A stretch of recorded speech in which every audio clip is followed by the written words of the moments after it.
What do you do if you lose your Apple Watch? Let me show you the first thing you need to do. Let's get started. If you're new here, subscribe so you don't miss anything important.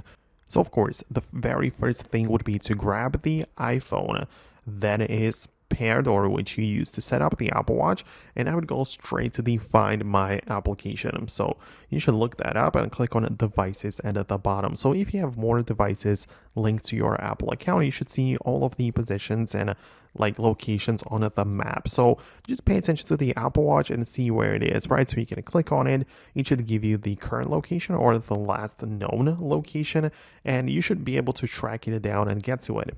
If it's somewhere closer to you, like you just don't find it like around the house, you can enable the play sound option, which will just, make sound go out of the Apple Watch so you can find it easily.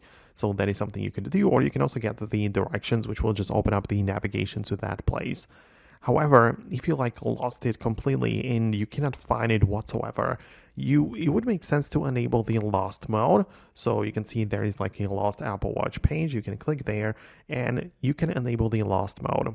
So you can see that it's going to be protected. So if you have like payment cards, it will not be accessible. It's going to show the contact information, so the person can actually like return it if somebody found it. And also it's going to lock the devices. It will not allow all of the other features. Or if you completely wanted to erase the Apple Watch, you also have the ability to erase it below, but that's probably not a good idea because you like lift it from the Apple account, and the watch will be usable by some new user and you want to probably keep it to yourself. So I would just enable the lost mode. So that is what you can do.